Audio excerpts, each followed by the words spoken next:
The proclamation was read in the marble-lined chamber of the Imperial Senate with the kind of ceremonial boredom that usually accompanied trade agreements or tariff disputes. 50 human women, captured during raids along the fringe colonies, had been executed for treachery against the throne. The clerk's voice did not quiver. It carried the sentence with the same flat cadence one would use to announce the price of wheat. When the last syllable echoed into silence, a ripple of laughter, thin, scaly, and smug, skittered among the reptilian delegates clustered near the dais. To them, it was a practical decision, an entertaining footnote in the never-ending play of domination. A few other species murmured uneasily. The Stoilan elders, with their translucent skin and slow, contemplative speech, pressed their fingers together in a gesture of dismay. One of them whispered in a voice like falling sand, "They have made an error." The words barely carried across the chamber, swallowed by the smug satisfaction of the Empire's loyalists. In the far corner of the assembly, the human representative stood. He was unremarkable in size. No grand horns, no shimmering plumage, no forearms that glittered with jewelry.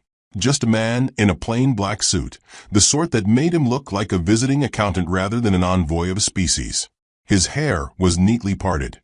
His shoes shined to a polite dullness. He carried no weapon, no entourage. Only a small, beaten leather notebook sat tucked under his arm, as though he were here to tally expenses. "Tragic news," he said softly. His voice did not boom. It slipped into the room like a knife laid on velvet. "We grieve for them." The room shifted. Some aliens chuckled at the understatement. Grieve? 50 women eliminated in a single sweep, and he sounded as though a bakery had misplaced its bread. Others glanced nervously, unsure if they had misread the tremor beneath his tone. His face remained composed, his lips bent in the faintest curve of courtesy, but his eyes, calm, gray, and unreadable, gave the impression of someone taking careful measurements. An overfed senator with tusks curling like ivory crescents leaned forward and sneered. "Fragile pets. They should have known better than to test imperial authority. You should thank us for the lesson, human." The man inclined his head. "We do thank you. We always appreciate a lesson." He opened his notebook, scribbled something in tight, deliberate strokes, and closed it with a gentle pat, as though sealing away the detail for safekeeping. His smile remained intact, a faint civilized line. The senator squirmed, suddenly uncomfortable without knowing why. From the gallery, younger alien aides leaned into one another, whispering. The human's politeness was too smooth, too careful, like glass covering a pit of spikes. One aide muttered, "Why isn't he angry?" Another replied, "Perhaps they lack the strength for outrage." The man cleared his throat and continued, "On behalf of Earth and her colonies, allow me to extend condolences to you." His pause was surgical. "For what you've set in motion." He folded his hands neatly in front of him, as if concluding a sermon. The words lingered awkwardly out of place, like thunder in a nursery. A senator barked a laugh. "Set in motion? You humans have no fleets worth counting. What motion can ants stir against giants?" The man tilted his head as if considering a child's riddle. His tone remained courteous. "Ants bite.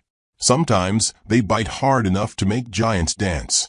His voice never rose above the cadence of a dinner invitation, yet the imagery hung sharp and vivid. The chamber's temperature seemed to cool. An insectoid ambassador from the Arth, who had once fought against humans on a remote moon, clicked his mandibles uneasily. He remembered the stories. Soldiers crawling through acid bogs with their teeth clenched, refusing to die quietly. Mothers who carried their children across fire plains, singing songs even as their bodies burned. He stared at the human now and thought of those tales. The polite smile looked suddenly dangerous, like frost hiding the edge of a blade. The presiding minister waved dismissively. "This meeting is adjourned. Humanity has been warned." His gavel struck, ringing hollow. The senators rose in a rustle of robes and armor. Conversations broke out, boasts, jokes, dismissive speculation. Already, the crime was fading from their attention. Another trophy hung on the wall of conquest. Yet in quiet corners, some voices murmured warnings. The Stoilan elder spoke again, this time louder. They are not as they seem. His companions shushed him, but his eyes lingered on the departing human. We have seen storms build under gentle skies. Outside the chamber, the envoy walked the long corridors lined with alien banners. Servitors bustled past, paying him no mind. He paused at a window that overlooked the star-speckled void. His reflection hovered against the stars, tidy, modest, forgettable. He tapped his notebook with one finger, rhythm steady, almost musical. A tune hummed in his throat, soft and distinctly earthly. A lullaby meant for children, carrying across the empty hall like the memory of a warm kitchen. Two guards overheard and frowned. One whispered, "Is he singing?" The other shrugged, shifting uneasily. The melody felt wrong here, in the cold halls of power, like soil beneath sterile marble. They turned away quickly, glad when the sound faded. At the docking ring, an aide from a neutral faction approached him nervously. "Sir, I am sorry for your loss." Her voice was tentative, careful, as though apologizing to a predator. 50 lives. It is regrettable. The man smiled. "Thank you. Regret is the beginning of wisdom." He clasped her hand, warm and steady. "Take care of yourself. The galaxy will become interesting." He released her and walked on. The aide stood frozen, heart pounding, though she could not have explained why. Back aboard the shuttle, the envoy sat alone, the notebook open across his knees. Inside, each line was precise, written in shorthand that blended military notation with personal scrawl. At the bottom of the page, beneath casualty counts and names, he added one more line. They laughed. He underlined it twice, then closed the book gently. From orbit, the planet's surface glittered with city lights, proud and arrogant. He gazed at it in silence. His reflection in the viewport smiled faintly back. But in his eyes there was something colder than vacuum. Patience sharpened into inevitability. He whispered to the stars, as though speaking to the executed women, as though promising them their due. "We'll take care of it." In the assembly chamber, long after the senators had gone, the Stoilan elder remained, staring at the empty seat where the human had stood. The elder's voice trembled with certainty. "The mistake has been made." He pressed his thin fingers together, listening for the echoes of a storm that had not yet broken but already roared in unseen skies. The galaxy did not yet know it, but the countdown had begun. The Senate's decree echoed across the galaxy in bursts of static and pomp, relayed by transmitters older than some stars. 50 human women executed. The message repeated in every system under imperial control, packaged as a warning, sealed with arrogance. For most species, it was a grim but forgettable line in the endless ledger of conquest. For a few, it was the beginning of unease. In the backwater markets of TLYTH, insectoid merchants clicked their mandibles uneasily when the news reached them. They remembered trading with human freighters that bargained with jokes, always offering a smile, always leaving behind echoes of laughter. Yet beneath that laughter, there had been something else, an edge like steel hidden in velvet. "They are odd creatures," one merchant muttered, arranging coils of wire. "They grieve with songs, yet fight with fire." His companion shifted, restless. "And now the Empire has killed their mothers." On the crystalline moon of Vera, where diplomats sipped nectar in luminous halls, whispers spread faster than light. Some scoffed. "Humans are sentimental. They will weep, then move on."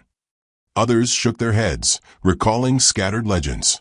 A Veran archivist, her translucent body shimmering with inner light, recited a tale of Marines who had fought barehanded in methane storms, of nurses who had stared down plasma rifles while shielding children. "They endure," she whispered. "They endure too much." Her words slipped into silence, unwelcome, like an omen at a feast. Meanwhile, the Empire congratulated itself. In war rooms carved from obsidian, admirals traced charts of human space with disdain. "They have no fleets," scoffed one, his carapace gleaming beneath banners. "No discipline. They will scatter like dust." A chorus of agreement followed, armored fists pounding tables. Yet not all were convinced.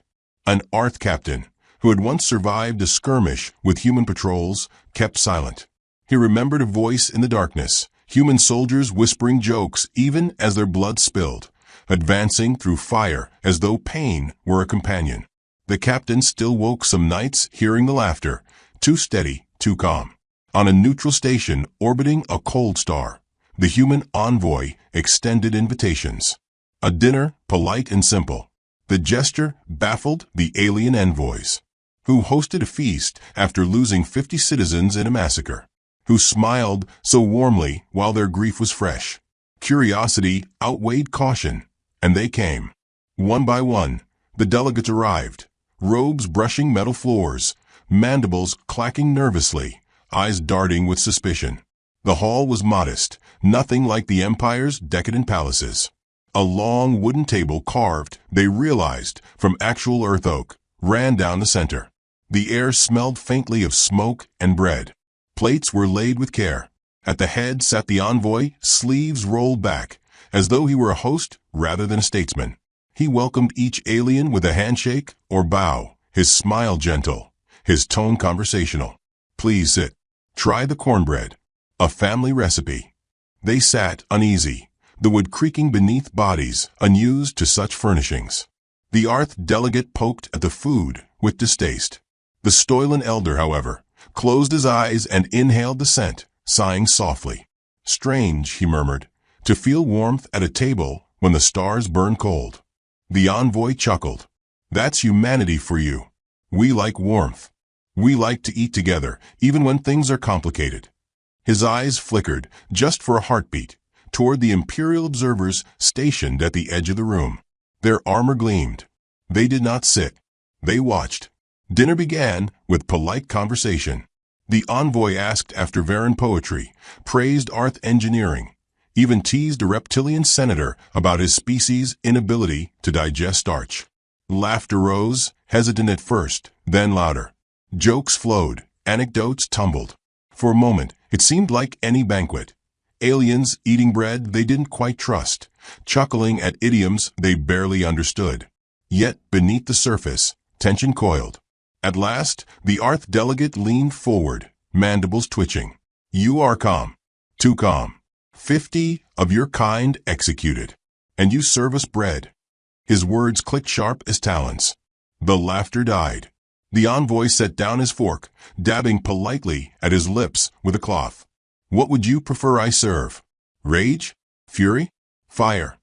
His tone was light, but his eyes pinned the Arth like a blade. "Humans grieve differently. We make sure our guests are fed before we let the storm loose." His smile never wavered. The room shivered. A reptilian senator barked a laugh, masking unease.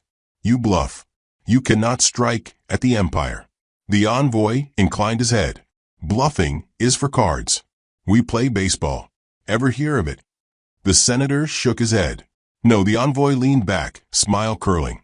"Then you're already behind in the count." The phrase meant nothing to them, yet something in his tone made spine stiffen. It sounded like a warning wrapped in honey. The Stoilan elder whispered to his peers, "Do you not hear it?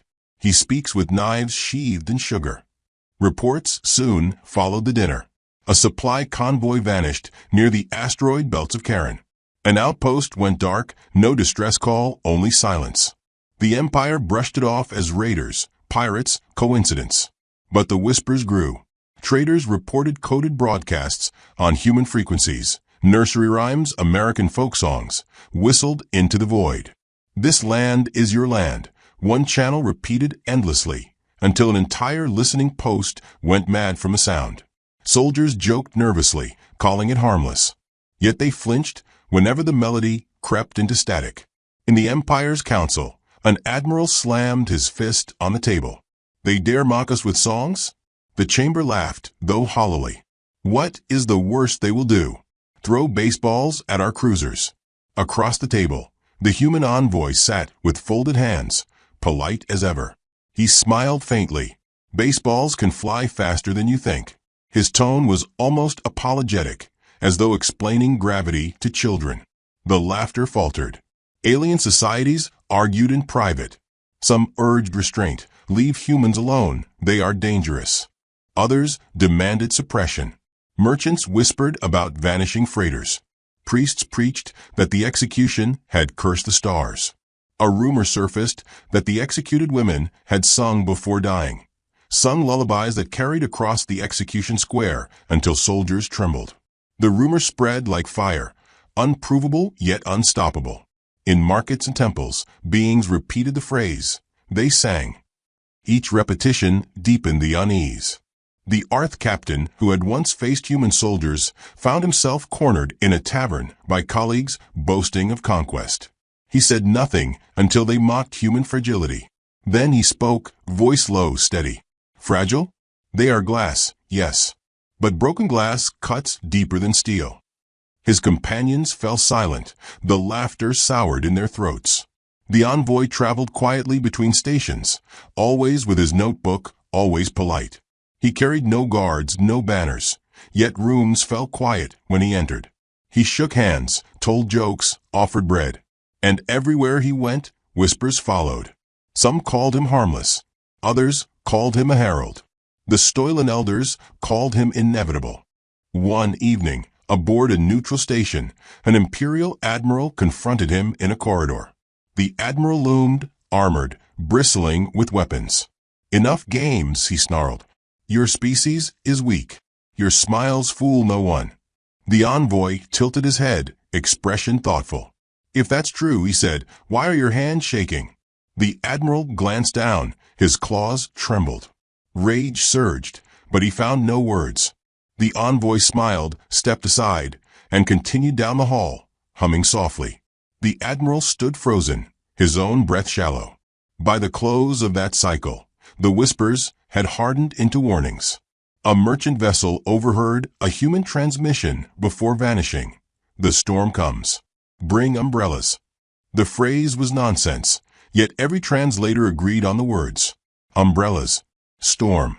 The galaxy did not know what it meant, but the unease deepened. Empires are built on certainty, and certainty was crumbling. In the war room, another admiral asked, half sneering, half worried, what are they planning? What trap lies behind their smiles? The human envoy was present, invited only as courtesy. He lifted his notebook, tapping the cover gently. Planning. He chuckled, voice soft. We're just warming up. The room stilled. The words felt like thunder, disguised as rain. The Empire, arrogant still, chose to laugh again. But fewer laughed this time. Those who remembered human eyes, human songs, human endurance, they began to pray. The whisper spread. They're smiling too much. They're too calm. They're planning something. And somewhere, hidden beneath polite banquets and lullabies, the storm gathered. The envoy closed his notebook, stood, and said with perfect courtesy, you'll see.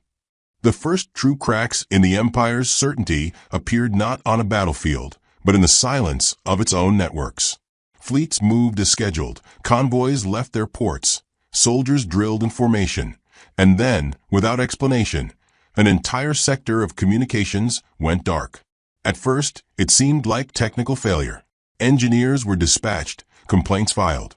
But when the technicians arrived, they found outposts abandoned, corridors littered with untouched meals, power still running. Not a single body. Only one message etched into the steel of a command room wall, written in jagged English letters. We're still here.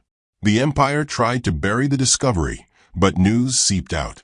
Traders whispered it in cantinas. Mercenaries muttered it over drinks. Fear began to nibble at the edges of arrogance. The envoy remained calm. He moved from world to world, notebook always under his arm, smile always intact. At a gathering on a neutral station, he spoke of farming, of rain cycles, of baseball. The aliens listened uneasily. One Arth diplomat interrupted, mandibles twitching. Your people are sabotaging us, he accused. The envoy's smile deepened, almost sympathetic. Sabotage? No. We prefer gardening. Sometimes you have to prune things back to let the rest grow. The metaphor was simple, almost gentle, yet the Arth ambassador shivered, as though hearing a threat wrapped in lullaby. Reports mounted. Imperial warships went missing, not destroyed, not damaged, simply gone. Entire crews vanished, as though plucked from the stars. On colonies near human space, Shadows of unknown vessels appeared at the edges of sensors. Crude, patchwork ships cobbled from scrap, yet moving with terrifying coordination. The Empire dismissed them as raiders, but the raiders never sold their spoils. They erased, they disappeared. They left behind only silence and rumors. A Varan trader, pale with fear, claimed he had seen one of the ships up close. They were laughing, he whispered. The humans. They laughed over open channels while cutting through hulls. Laughed as though nothing mattered. The trader refused to leave his homeworld again. In Senate chambers, debates turned shrill. Some senators demanded crushing retaliation, others warned caution. The human envoy sat quietly through it all, taking notes in his book. When asked directly what his people intended, he offered only a polite shrug. We're preparing for the season. No one knew what he meant, but the way he said it made the air taste of iron. An Arth general scoffed, slamming the table. You speak in riddles. Humans are cowards. Face us openly if you dare. The envoy looked up, eyes calm. Openly? No. Why would we? That would be boring. The word struck the chamber like a whip, arrogance twisted into menace. The Empire dispatched fleets to human colonies, expecting resistance. Instead, they found ghost towns. Cities stood empty, crops tended, but no farmers. Houses left neat, beds made, meals uneaten on tables. On one planet, they discovered children's chalk drawings across the streets. Crude stick figures of aliens with excess over their eyes. At the edge of the settlement, a single phrase painted in red. We're waiting. The soldiers laughed uneasily at first, but many refused to sleep that night. Some swore they heard children singing beyond the hills. Alien societies struggled to interpret the shift.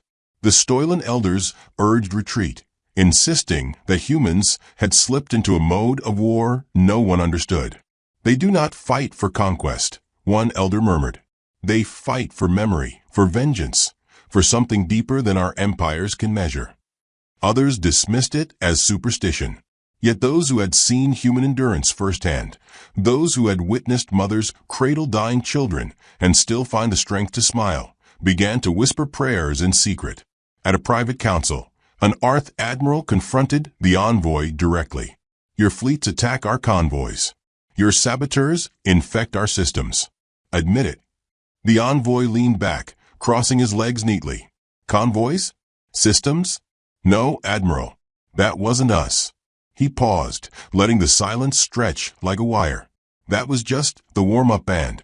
He chuckled softly, shaking his head as though at some private joke. The Admiral's mandibles clicked in unease. Humor as a blade, it was a uniquely human cruelty. The missing fleets multiplied. Planetary governors reported strange patterns in the night skies, blinking lights forming words, human languages scrolling across constellations. Some claimed to see faces in the stars, children's drawings enlarged into cosmic graffiti.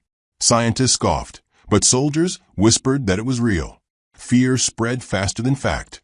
An alien merchant ship picked up a faint human broadcast in the void, a woman's voice singing an old lullaby. Hush, little baby, don't say a word. The crew swore they felt watched, though no ship appeared. When they docked, 3 of them were missing. Only their uniforms remained, neatly folded on bunks. The Empire cracked down with brutality. Suspected human sympathizers were executed, colonies burned, fleets doubled in patrol. But the harder they struck, the more the humans slipped away. They didn't fight pitch battles. They whispered, they vanished, they struck where pride blinded the enemy. Every imperial mistake fed them. Every dismissal sharpened their edge. In quiet bars, aliens began to ask each other not if the Empire would fall, but when.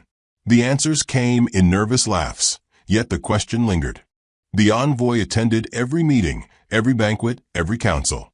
He remained polite, steady, unthreatening. Yet small details betrayed him. Once, when a senator mocked humanity, his hand tightened around his pen until the wood snapped. Another time, when an admiral boasted of extermination, the envoy's eyes glinted, cold as steel under snow. Always, though, he returned to his smile, his jokes, his bread. Eat well, he would say. The journey's long. The words felt like a prophecy. One night, on a neutral station orbiting an amber star, the envoy walked into a private lounge where alien envoys muttered over drinks. Their voices hushed when he entered. He smiled warmly, ordered tea, sat quietly. After a few moments, one alien dared to ask, "Why do your people smile so much? Even now?" The envoy stirred his tea slowly, the spoon clicking against the glass. "Because," he said softly, "smiling confuses predators. And sometimes it reminds us we're still human." The answer was simple, almost tender, but the room chilled. Smiles as armor, as weapons. No one spoke after that. The Empire grew frantic. They launched a massive campaign against the outer colonies, expecting decisive victory. Instead, their fleets found themselves ambushed in asteroid fields where every rock seemed prepositioned. Minefields detonated in perfect patterns, as though choreographed. Imperial ships reported human voices on comms, calm and steady. "Strike 3. You're out." Then silence, followed by explosions. Survivors swore the humans were toying with them, dragging battles out for sport. The Empire lost thousands of ships without seeing a single human fleet in open formation. At last, the Senate demanded answers from the envoy. They summoned him to the chamber, tension crackling in the air. Senators shouted accusations, demanded explanations. The envoy stood in his usual spot, notebook in hand, smile faint. He let them rage until silence fell, exhaustion heavy. Then he spoke. "You want answers? Fine. You killed our mothers. And now you've met ours."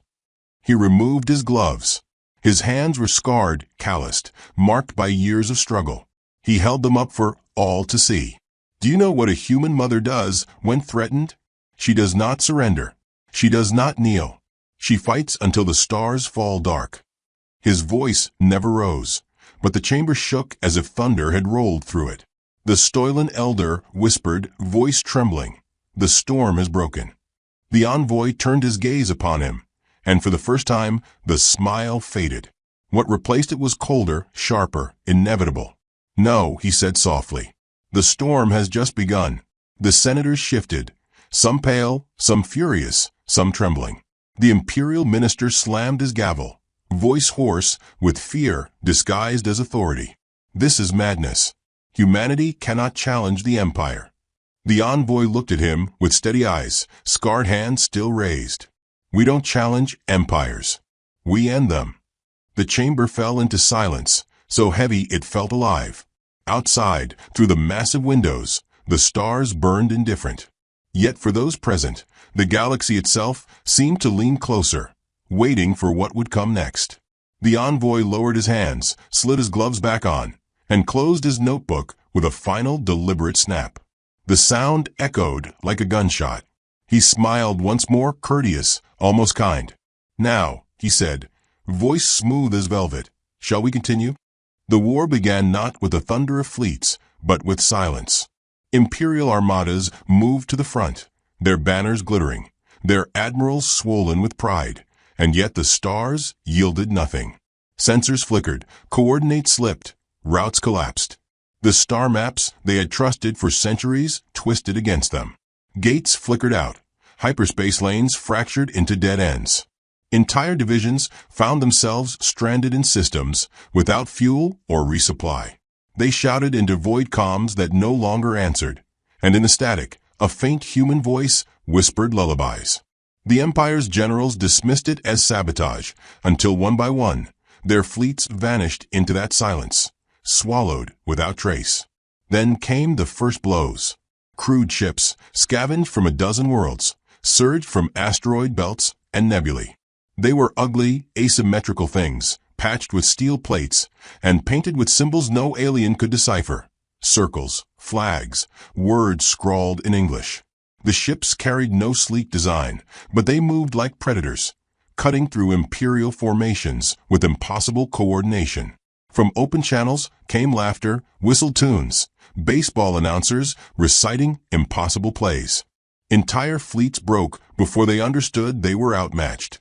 The envoy no longer smiled in public councils. He didn't need to. His calm presence was enough. the way he took notes while reports of disaster poured in. Senators raged, demanded answers, accused him of orchestrating chaos. He simply raised his gray eyes and asked, "Do you hear them singing?" They demanded clarification, but he only hummed softly, the tune threading through their fury like a noose tightening. When the session ended, the senators left shaken, their robes heavy with sweat. On the front lines, soldiers broke under the strain.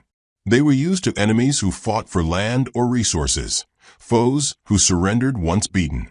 Humans did neither. They sabotaged fuel depots, poisoned supply chains, lured fleets into minefields disguised as safe routes.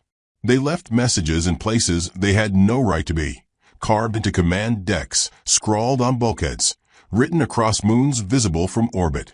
"Strike 3. You're out." The phrase became a curse, whispered by alien officers who no longer laughed. It carried the weight of inevitability, like a drumbeat toward execution. The Empire unleashed its full might. Armadas 10,000 strong surged against the colonies, burning worlds, executing civilians, choking skies with fire. Yet every atrocity fed the storm. Every scream hardened humanity's resolve. And always, always, the humans smiled. Captured soldiers laughed as they bled, whispering jokes through cracked teeth. Civilians sang nursery rhymes while bombs fell, voices carrying across the airwaves like defiance turned into him. "Hush, little baby," they sang, until even the most hardened alien troops shuddered. In the Senate, desperation grew. One by one, allies abandoned the Empire, unwilling to face the storm. The Stoilan elders withdrew to their crystal halls, muttering prayers for survival. The Varens offered neutrality.